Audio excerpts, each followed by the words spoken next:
Só finalizou de maneira correta na meta do adversário uma vez apenas. Um time que gostaria de chegar a uma decisão, foi pouco talvez. Faltou agredir mais o adversário em campo? Faltou agredir mais, faltou criar mais, apesar da uma finalização ao gol. A chance mais clara foi a cabeçada do Guilherme, que não foi ao gol. Mas se você buscar também, a chance clara do Flamengo não teve, tirando o gol. Mas o Flamengo foi superior na partida. Não é porque a gente não chutou pouco. O Flamengo foi superior, né? Realmente nós encontramos muita dificuldade para jogar. E aquilo que eu falei lá na coletiva, que você me acompanha, aconteceu. Né? O poder individual do terço final. O Berrio deu um lindo drible, uma situação que é muito difícil de marcar, e eles conseguiram a vitória. Com méritos pelo terço final. Jair, de que maneira, boa noite. Boa noite. De que maneira você pensa uma eliminação como essa, no ambiente que o Botafogo vive na temporada, extremamente positivo? De que maneira você pensa em trabalhar para deixar o que tiver de ser deixado daqui para trás e o que levar daqui para frente? Já comecei a trabalhar. Eu costumo falar muito pouco quando a gente perde no vestiário.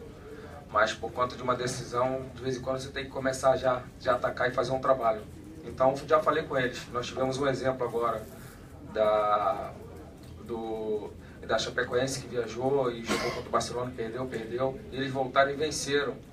E eu vi o Eutrópio falando que essas derrotas fizeram bem. Como é que uma derrota faz bem? Porque você tem duas situações dentro de uma derrota.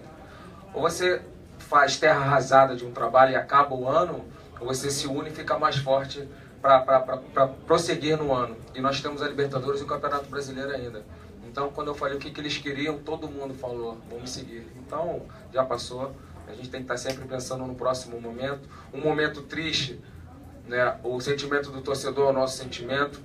O Botafogo precisava jogar uma final. A gente fez de tudo para isso, como eu falei, mas não conseguimos. Então, agora, dentro das outras competições, a gente conseguir poder tentar, né, dar alegria para essa nossa torcida que vem fazendo um ano maravilhoso junto com a gente, né, e a gente fica muito triste junto com eles. Jair, boa noite.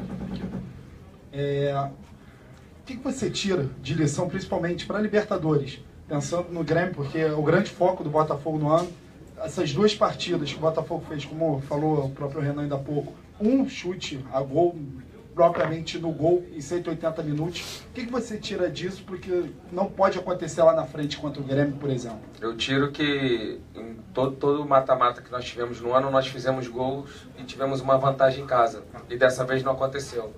Então, fazer valer o fator casa, que nós fizemos todas as outras vezes, tirando essa do Flamengo, e conseguimos passar. Hoje, nós não conseguimos o gol no nosso primeiro jogo e foi muito difícil hoje de conseguir passar aqui. Jair, você falava do terço final e principalmente da qualidade dos jogadores dele. Você acha que, de certa maneira, o tamanho do elenco e o peso do elenco pesou nessa partida, principalmente pelas opções que você tinha no banco de reservas? Porque se já não tinha muitas, ainda perdeu 4 jogadores e quase todos eles que atuam de maneira mais ofensiva. Isso para você fez muita diferença?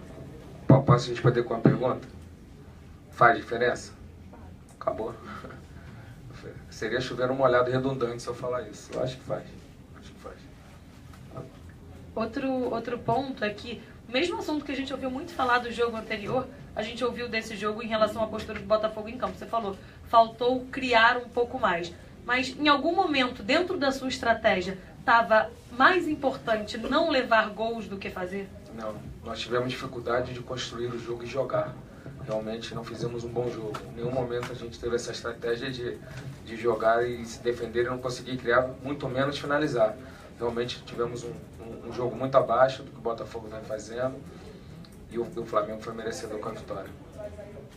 Jair, boa noite. Coincidentemente, você vai encontrar na Libertadores um time que estava numa situação parecida com vocês, disputando 2 grandes competições, Libertadores e Copa do Brasil. E acaba que o ano... Tá furada, cara, você não tá vendo, não? Vai abrir água furada. Não aguento, não. Hoje foi o Emílio no almoço e derrubou o prato. Agora o Caco derrubando a água. Eu tenho que tomar conta do meu assessor e do meu auxiliar, cara. A água tá furada, cara. Você tá molhando todo mundo. Vamos lá. E acaba que o ano acaba sendo muito equilibrado em cima de uma conquista, de avançar em competição. Torna uma disputa ainda maior, né? Você encontrar um Grêmio que foi recentemente eliminado, assim como vocês. Sempre. Muda. Eles foram eliminados e a gente também. A gente passa a ter menos uma frente, né? Uma situação similar, que até então era o Grêmio e o Botafogo que tinham. Então passa a ser um jogo assim, com peso maior, um grande jogo, ou outra grande equipe, mas a gente tem que fazer uma história diferente desse jogo, né? Corrigir o que não foi tão bom nessas duas partidas, o que acabou fazendo com que nós fôssemos eliminados, para a gente conseguir fazer diferente, conseguir passar para a próxima fase da Libertadores e voltar a brigar, né? Domingo já tem Bahia, a gente forte lá para voltar a pontuar e brigar na parte de cima da tabela. Oi, Jair. Boa noite. Deixa eu te fazer uma pergunta aqui, porque quero saber de você se hoje não funcionou nem o plano A, nem o plano B. Porque depois que o Flamengo fez o gol, você fez as suas mexidas e você precisava de um gol para ter a classificação. Mas nem essa questão funcionou. Quer dizer, que o Flamengo conseguiu bloquear, as suas alterações acho que não deram certo. E eu queria saber se você tinha, dentro desse plano A que não funcionou, levando o gol, o plano B também não funcionou, foi isso? Foi isso. Nós treinamos, tivemos 2 dias de treino e tivemos uma variação pequena, porque o único atacante disponível que eu tinha era o Vinícius Tanque. O Guilherme, é uma substituição normal, né? Eu falei em inventar, mas você não tem que inventar numa situação dessa. Você troca perde um atacante, você troca pelo imediato. Você perde um zagueiro, você troca pelo seu imediato. E a única opção ofensiva que nós tínhamos é o Vinícius Tanque. Então nós fizemos um quadrado, saímos do losango, passamos para um quadrado com 2 9s, com ele e com o Roger. Fizemos, mas também não surtiu efeito. Realmente não surtiu efeito. A gente treinou até que foi razoavelmente bem. E hoje não conseguimos nem com a A nem com a B. Bem observado. Jair, a gente vê que o Botafogo tem umas características bem definidas. Um time muito aguerrido, que se empenha bastante. E isso foi visto nos 2 jogos, né? Só que o Botafogo sempre tem também aquele contra-ataque de velocidade, né? O Botafogo nesses 2 jogos, não sei se você também concorda, teve dificuldade em encaixar esses contra-ataques. Não conseguiu chegar no gol adversário com a mesma facilidade que chega em outros jogos. Você acha que foi apenas assim, um momento da equipe, ou o Botafogo está começando também a ser estudado e o pessoal está criando alternativa e você já está pensando em uma outra alternativa para mudar o jogo? Nós temos a organização ofensiva e a transição ofensiva, são coisas distintas. Na organização ofensiva, você trabalha com a posse de bola, jogo de apoio, pé em pé, movimentações e ultrapassagem. E na transição ofensiva, você trabalha em velocidade em 2 toques. Então, lógico, ficou muito visível isso no primeiro jogo. Eu acho que foi uma situação do Rueda, ele sabia da nossa transição ofensiva, que é muito forte, e respeitou muito a gente para evitar essa situação. E hoje, um jogo mais equilibrado, eles mais com posse, e quando a gente não conseguiu ser muito efetivo nessa transição e nem na organização. Então aí fica muito difícil. Quando você realmente não consegue ficar com a bola e também não consegue fazer as retomadas e essa transição ofensiva, você fica praticamente sem jogar. Então foi muito difícil, nós realmente não fizemos um grande jogo.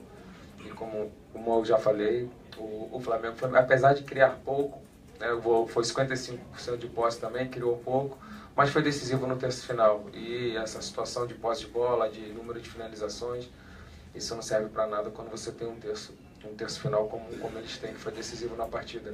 E foi uma coisa que eu falei na última coletiva. Mas vem cá, você falou, por que você não impediu? É muito difícil você impedir a qualidade individual. Você consegue fazer uma organização tática, você consegue botar a sua equipe bem postada. Agora você pega um cara e dá um drible daquele, vai quase na placa lá de publicidade e faz o cruzamento, então não tem como. Aí é mérito do jogador, do Berrio, no caso. Ô Jair, você falou da primeira partida, na qual faltou o gol, e hoje o time não foi bem. É claro que as competições vão afunilando, a tendência é ficar mais difícil mesmo. Mas o que você leva o que você leva de lição e de necessidade de que o Botafogo vai precisar se superar para encarar, no caso, o Grêmio nessa fase mais aguda, que serão 2 jogos assim em casa e fora com torcida e não, enfim, Você vai afunilando, os adversários vão ficando mais difíceis e você vai tendo mais dificuldade. Tudo tem um teto, né? Tudo tem um preço. Eu fico feliz que em toda a história do Botafogo ele não conseguiu chegar, né, nessas duas competições tão longe. Mas e então tá bom pra gente? Não tá bom. Mas a gente vai fazer o nosso máximo sempre. Mas nem sempre o nosso máximo é o suficiente para ser campeão de tudo. Entendeu? Nem sempre o nosso máximo vai ser o suficiente. Hoje não foi. Nós fizemos o nosso máximo, mas não foi o suficiente. Então a gente vai continuar fazendo o máximo. Então por isso lá atrás eu nunca falei onde iríamos chegar, se iríamos ser campeões, né? E vale lembrar também que em 2015 está jogando uma Série B. Nós estamos disputando uma semifinal entre os 4 melhores clubes do Brasil. Qual dos 4 o único que nunca ganhou a Copa do Brasil? Então a gente está lutando. O Botafogo está no caminho certo, está voltando a brilhar no cenário. Isso requer um tempo, mas o nosso trabalho da nossa gestão é maravilhoso e logo a gente vai estar brigando. Quando você começa a brigar todos os anos, você automaticamente conquista um título. Agora, esporadicamente, fica muito mais difícil. Mas o Botafogo está no caminho certo e vejo que daqui a um tempo a gente possa estar cada vez brigando mais e conquistando mais títulos. Jair, boa noite. Você, em algum momento, pensou... Você falou sobre o Guilherme ser o Coringa, você tinha essa opção de, repente, deixar ele como ele sempre vinha... Para tentar enganar o Rueda só. Estava decidido desde o início. Lógico. Eu troco o pimpão, boto quem? É o meu imediato. Por isso que lá atrás, na montagem do elenco, a gente queria 3, 4 jogadores de velocidade. Nós não temos. É o Pimpão e o Guilherme. Então, fica muito restrito. Então não tinha jeito. Eu perdi o Pimpão. Quem entra sempre ali naquela função? É o Guilherme. Eu não fiz nada. Eu fiz o que tinha que ser feito. E não tinha jeito. Imagina na cabeça do Guilherme, eu boto mais um volante, eu boto um lateral adaptado. As mudanças são feitas.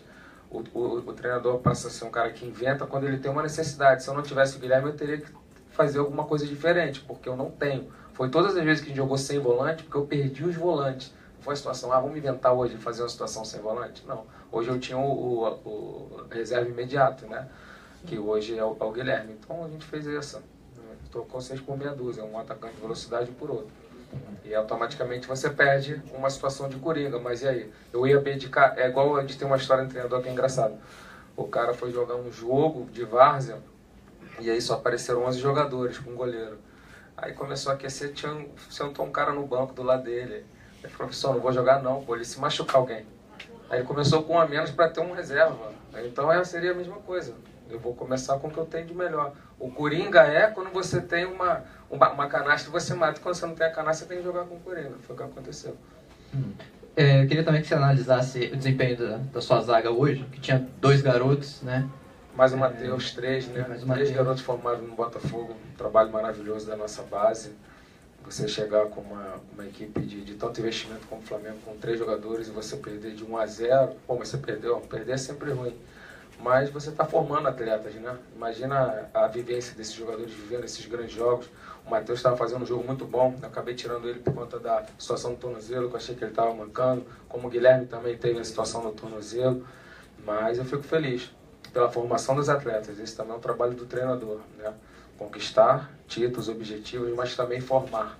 Os clubes brasileiros precisam dessa formação para se sustentar. Você vê a quantidade de jogadores que o Fluminense vende. Toda hora está vendendo. O Vinícius já foi vendido. Então é uma necessidade, que o futebol é muito caro. Você tem que formar atletas também para que possa estar sendo rentável para a sua equipe. Então eu fico feliz. Nós estamos com esses meninos aí.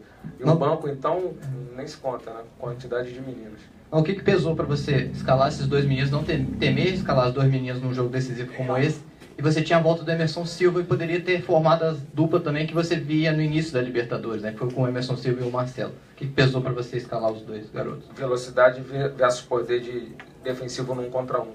O Marcelo ganha. Eu ganho experiência com o Emerson e perco experiência com o Marcelo. Mas ganho velocidade 1 contra 1 defensivo com o Marcelo e perco com o Emerson. Então eu optei pela zaga mais rápida, mais leve, já que o time do Flamengo é muito leve.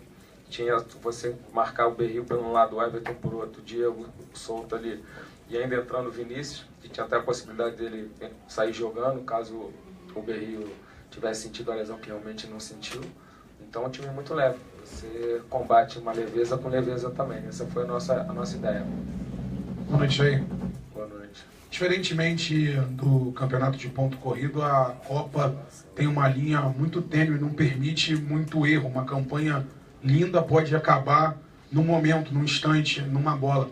Como colocar isso na cabeça dos seus jogadores, o que aconteceu hoje contra o Flamengo, para que não se repita contra o Grêmio, para que toda aquela história que vem de trás de superação do Botafogo na Libertadores não acabe numa linha muito tênue, numa falta de atenção, enfim. Eu já respondi, mas vou te responder a pergunta de novo.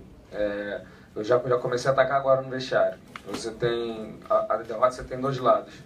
Ou você destrói um trabalho todo por conta dessa derrota, fica todo mundo de cabeça baixa, terra arrasada, ou você se fortalece ainda mais como grupo, equipe, que nós já somos muito fortes, e você encara seus outros desafios. Então eu já perguntei para eles agora, e aí, acabou o trabalho, acabou o ano, 5 de dezembro já? Todo mundo não. Então a gente está focado, não é porque nós fomos eliminados, nós queríamos a tríplice coroa, lógico, todo mundo quer vencer, mas tudo tem um limite, tem um teto, tem uma situação que você acaba não vencendo. O Grêmio também estava na mesma situação do que a nossa equipe e hoje não conseguiu passar. Então agora a gente voltar para o Brasileiro e para a Libertadores mais à frente. Jair, aqui. Uma pergunta que me veio à cabeça há pouco. Se a gente parar para analisar assim, a gente fala muito bem do Botafogo, principalmente quando vence, óbvio, né? A gente vem vendo o time do Botafogo a cada partida, vem se superando cada dia mais. Agora, na derrota, a gente sempre tenta enxergar o que deu errado. Para você, qual foi o maior erro do Botafogo nesses 180 minutos? Eu lembro da coletiva semana passada, você falou o seguinte: os times se respeitaram muito aqui. Você acredita que o respeito no Nilton Santos pode ter sido aí o grande erro do Botafogo? Eu acho que não. Foi o grande erro foi a gente não ter conseguido fazer valer o fator casa, que vinha sendo fundamental em todos os mata-matas. Todos os jogos de mata-mata que o Botafogo teve no ano, nós fizemos gol em casa. E esse nós não conseguimos. Então, já fica, você vem na sua casa e não consegue. Você vem para casa do seu adversário. E aí ficou mais difícil. Eu vejo que essa situação foi a única situação diferente de todos os mata-matas, que a gente não conseguiu o gol e nenhuma vantagem em casa. Então, acabamos sendo eliminados.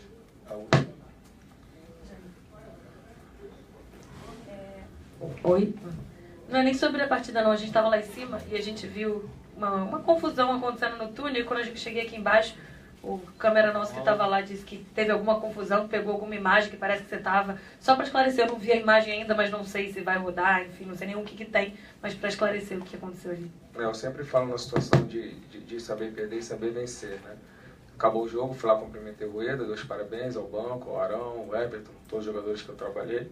E aí você volta para o seu vestiário numa área restrita, que seria restrita para os profissionais, e você é agredido verbalmente por um torcedor.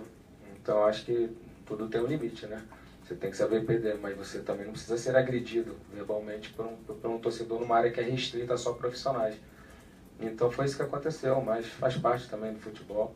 Só um ganha e quem ganha está sempre feliz, e quem perde tem que saber perder. Só que eu fiquei triste só pela ofensa. O resto é muito mérito do Flamengo, está todo mundo de parabéns. A última aqui agora. A gente estava falando agora um pouquinho antes de você entrar, que vai ficar para a história o drible maravilhoso do Berrio. Que pena, né?